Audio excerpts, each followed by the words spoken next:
ನಶಿಸಿ ಹೋಗುತ್ತಿರುವ ಇಂತಹ ಒಂದು ದಿನಮಾನಗಳಲ್ಲಿ ಕುಸ್ತಿಯನ್ನ ಪ್ರಮುಖವಾಗಿ ಕುಸ್ತಿ ಪೈಲ್ವಾನರನ್ನ ಮುಂಚೂಣಿಯಲ್ಲಿ ತರಬೇಕಂತ ಹೇಳಿ ರಾಜು ಪೇಜೋಳಿ ಅವರು ಸತತ ಒಂದು ಕಳೆದ 15 ವರ್ಷಗಳಿಂದ ಪ್ರಯತ್ನವನ್ನ ಮಾಡ್ತಾ ಇದ್ದಾರೆ.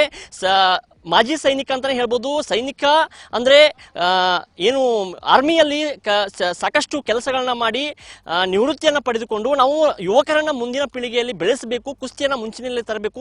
ಯಾವುದೇ ಸರ್ಕಾರದ ಸೌಲಭ್ಯ ಅಲ್ಲ, ಯಾವುದೇ ಬಿಸ್ನೆಸ್ಗಳ ಇವರ ಸೌಲಭ್ಯಗಳಿಲ್ಲದೆ ನಾವು ಒಂದು ಕುಸ್ತಿಯನ್ನ ಮುಂಚಿನಲ್ಲಿ ತರಬೇಕು, ದೇಶದಲ್ಲಿ ನಂಬರ್ 1 ಸ್ಥಾನವನ್ನು ಕುಸ್ತಿಯೆಲ್ಲ ತರಬೇಕು ಅಂತ ಒಂದು ಸತತವಾದ ಪ್ರಯತ್ನವನ್ನು ಮಾಡ್ತಾ ಇದ್ದಾರೆ. ಇವತ್ತು ನಮ್ಮ ಜೊತೆ ಇದರ ಬಗ್ಗೆ ಮಾಹಿತಿ ಕೊಳ್ಳಲು ರಾಜು ಪೇಜೋಳಿ ಅವರು ಇವತ್ತು ನಮ್ಮ ಜೊತೆ ಇದ್ದಾರೆ. ಅವ್ರನ್ನೇ ಮಾತಾಡ್ತಾ ಹೋಗೋಣ. ಸರ್ ನಮಸ್ಕಾರ. ಏನು ಈ ರೀತಿಯಾದಂಥ ದೊಡ್ಡ ಕಾರ್ಯಕ್ರಮವನ್ನು ಮಾಡ್ತಾ ಇದ್ದೀರಿ, ಹಬ್ಬದ ವಾತಾವರಣ ಕ್ರಿಯೇಟ್ ಮಾಡಿದ್ದೀರಿ.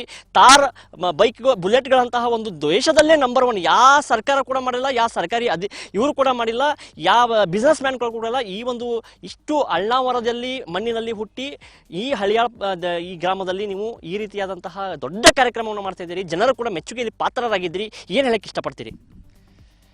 ಹಳಿಯಾಳ ಇದು ಕರ್ನಾಟಕದಲ್ಲಿ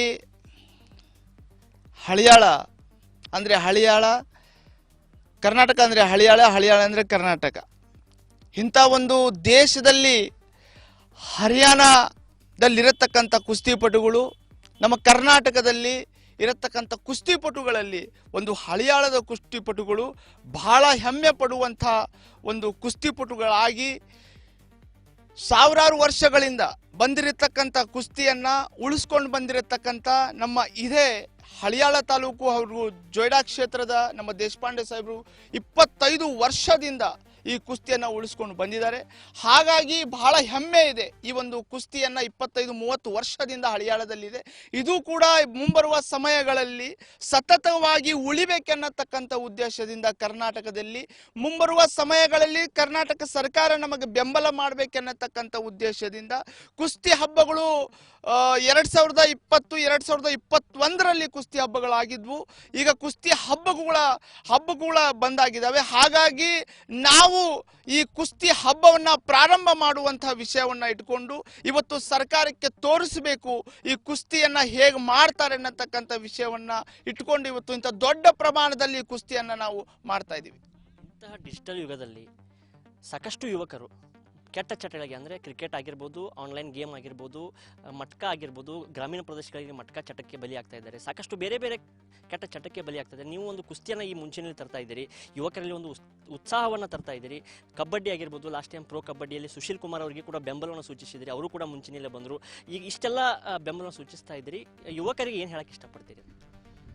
ನಶಿಸಿ ಹೋಗಿರುವಂಥ ಕುಸ್ತಿಯನ್ನು ಬೆಳೆಸಬೇಕೆನ್ನತಕ್ಕಂಥ ಉದ್ದೇಶದಿಂದ ಸತತವಾಗಿ ಕುಸ್ತಿ ಸಲುವಾಗಿ ನಮ್ಮ ದುಡಿಮೆ ಇದೆ. ಈ ಹಳಿಯಾಳದಲ್ಲಿ ಕರ್ನಾಟಕ ಕೇಸರಿ, ಉಪಮಹಾರಾಷ್ಟ್ರ ಕೇಸರಿ ಅಗ್ನೇಲ್ ನಿಗ್ರೋ, ಅಳ್ನಾವರದಲ್ಲಿ ಕರ್ನಾಟಕ ಕೇಸರಿ, ಉಪಮಹಾರಾಷ್ಟ್ರ ಕೇಸರಿ ಶಂಕರ್ ಅಷ್ಟೇಕರ್. ಈ ದೇಶದಲ್ಲಿ 1985ರಿಂದ ಮುಂಚಿತವಾಗಿ ಏನು ಕುಸ್ತಿಪಟುಗಳು ಇದ್ರು, ಸತ್ಪಾಲ್ ಅಂತ ಕುಸ್ತಿ ಪಟುಗಳಿದ್ರು. ಅವ್ರ ಜೊತೆ ಕುಸ್ತಿ ಆಡಿದಂಥ ನಮ್ಮ ಅಗ್ನೇಲ್ ನಿಗ್ರೋ ಆಗಿರಲಿ, ಶಂಕರ್ ಅಷ್ಟೇಕರ್ ಅವರಾಗಿರಲಿ, ಇಂಥ ಒಂದು ದೊಡ್ಡ ಹೆಸರು ಮಾಡಿದಂಥ ಕುಸ್ತಿಪಟುಗಳು ಇಲ್ಲಿದ್ದರು. ಹಾಗಾಗಿ ಅಂಥ ಒಂದು ಕುಸ್ತಿಪಟುಗಳು ಉಳಿಬೇಕು.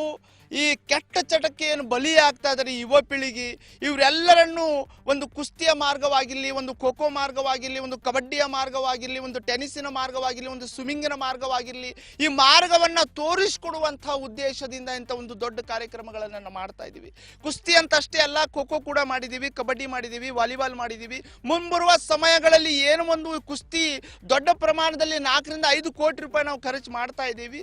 ಇದೇ ಥರ ನಾವು ಕಬಡ್ಡಿಯನ್ನು ಕೂಡ ಮಾಡ್ತೀವಿ, ಖೋಖೋ ಕೂಡ ಮಾಡ್ತೀವಿ. ಮುಂಬರುವ ಸಮಯಗಳಲ್ಲಿ ಯುವ ಪೀಳಿಗೆ ಕೆಟ್ಟ ಚಟಗಳನ್ನು ಬಿಟ್ಟು ಮೊಬೈಲ್ಗಳನ್ನು ಬಿಟ್ಟು ಈ ದಾರಿ ಹಿಡಿಬೇಕೆನ್ನತಕ್ಕಂಥ ಉದ್ದೇಶದಿಂದ ಇಡೀ ಕರ್ನಾಟಕಕ್ಕೆ ನಾವು ಮಾರ್ಗದರ್ಶವಾಗಿ ಬೆಳಿಬೇಕೆನ್ನತಕ್ಕಂಥ ಉದ್ದೇಶದಿಂದ ಇಂಥ ಒಂದು ದೊಡ್ಡ ಕಾರ್ಯಕ್ರಮಗಳನ್ನು ಆಯೋಜನೆ ಮಾಡಿದ್ದೀವಿ.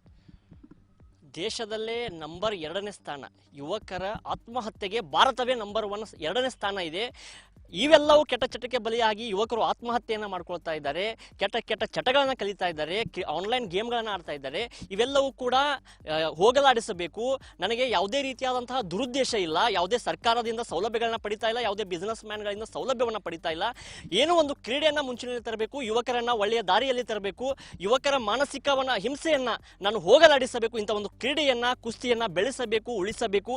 ಈ ನಾಡಿನಲ್ಲಿ ಕರ್ನಾಟಕವನ್ನೇ ಮೆಚ್ಚುಗೆಯ ಪಾತ್ರವಾಗಬೇಕು. ಹಳಿಯಾಳನ್ನ ನಾವು ಒಂದು ಗ್ರಾಮ ಅಂತ ಹೇಳಿದೆ, ತಾಲೂಕು ಅಂತ ಹೇಳಿದೆ, ಆದರೆ ದೇಶದಲ್ಲೇ ಹಳಿಯಾಳ್ ನಂಬರ್ 1 ಸ್ಥಾನದಲ್ಲಿ ಇರಬೇಕು ಕುಸ್ತಿಯಲ್ಲಿ ಅಂತ ಹೇಳಿ ರಾಜು ಪೇಜೋಳಿ ಅವರು ತಮ್ಮ ಒಂದು ಖುಷಿಯನ್ನ ವ್ಯಕ್ತಪಡಿಸಿದರು. ಇವೆಲ್ಲವೂ ಕೂಡ ಯುವಕರಲ್ಲಿ ಇತ್ತೀಚಿನ ದಿನಮಾನಗಳಲ್ಲಿ ಕ್ರಿಕೆಟ್ ಆಗಿರ್ಬೋದು, ಕುಸ್ತಿ ಆಗಿರ್ಬೋದು, ಕಬಡ್ಡಿ ಆಗಿರ್ಬೋದು, ಮತ್ತಿತರ ಕ್ರೀಡೆಗಳಲ್ಲಿ ಭಾಗವಹಿಸಿ ಸಾಕಷ್ಟು ಹೆಸರನ್ನ ಮಾಡಿಕೊಡಿ ಬನ್ನಿ ಅಂತ ಹೇಳಿ ಯುವಕರಲ್ಲಿ ಈ ರೀತಿಯಾದಂತಹ ಒಂದು ಕಾರ್ಯಕ್ರಮವನ್ನು ಆಯೋಜನೆ ಮಾಡಿದ್ದಾರೆ. ಸುಮಾರು ಕೋಟಿಗಟ್ಟಲೆ ರೂಪಾಯಿ ಖರ್ಚು ಮಾಡಿ, ಯಾವುದೇ ದುರುದ್ದೇಶ ಇಲ್ಲ, ಸಾಕಷ್ಟು ಸೌಲಭ್ಯಗಳಿದ್ದಾವೆ, ಸ್ಪಾನ್ಸರ್ಶಿಪ್ ಇದೆ. ಎಲ್ಲ ಈಗಿನ ಯುವ ಪೀಳಿಗೆ ಆಗಿರ್ಬೋದು, ಇನ್ಸ್ಟಾಗ್ರಾಮ್ ಆಗಿರ್ಬೋದು, ಬಿಲ್ಡಪ್ಪನ್ನು ತೆಗೆದುಕೊಳ್ಳೋಕೆ ಏನೇನು ಕೆಲಸ ಮಾಡ್ತಾ ಇದ್ದಾರೆ ನೀವು ನೋಡಿರ್ಬೋದು. ಆದರೆ ಯಾವುದೇ ಸೋಷಿಯಲ್ ಮೀಡಿಯಾಗಳಲ್ಲಿ ಇಲ್ಲಿ ತನಕ ಸುಮಾರು 15 ವರ್ಷಗಳಿಂದ ಯಾವುದೇ ರೀತಿಯಾದಂತಹ ಸೋಷಿಯಲ್ ಮೀಡಿಯಾಗಳಲ್ಲಿ ತಮ್ಮ ಹೆಸರನ್ನು ಬಳಸದೆ, ಯಾವುದೇ ರೀತಿಯಾದಂತಹ ಸ್ಪಾನ್ಸರ್ಶಿಪ್ಗಳನ್ನು ತೆಗೆದುಕೊಳ್ಳದೆ ರಾಜು ಪೇಜೋಳಿಯವರು ಒಳ್ಳೆಯ ಕೆಲಸವನ್ನು ಮಾಡ್ತಾ ಇದ್ದಾರೆ. ಮುಂದಿನ ದಿನಮಾನಗಳಲ್ಲಿ ಒಳ್ಳೆಯ ಕೆಲಸ ಮಾಡುವಂಥ ಶಕ್ತಿ ಅವರಿಗೆ ಇಲ್ಲಿಯ ಗ್ರಾಮದವರಾಗಿರ್ಬೋದು, ತಾಲೂಕಿನವರಾಗಿರ್ಬೋದು, ಕರ್ನಾಟಕದ ರಾಜ್ಯಾದ್ಯಂತ ಜನ ಅವರ ಒಂದು ಆಶೀರ್ವಾದವನ್ನು ನೀಡಲಿ ಅಂತ ಹೇಳಿ ನಮ್ಮ ನ್ಯೂಸ್ 88 ಕನ್ನಡ ವಾಹಿನಿ ಮೂಲಕ ಅವರಿಗೆ ಹೇಳ್ಕೋದ. ಕ್ಯಾಮ್ರಾ ಪರ್ಸನ್ ಅಸ್ಲಾಂ ಜೊತೆ ನ್ಯೂಸ್ 88 ಕನ್ನಡ, ಗಣೇಶ್ ಹಿರೇಮಠ್, ಹಳಿಯಾಳ.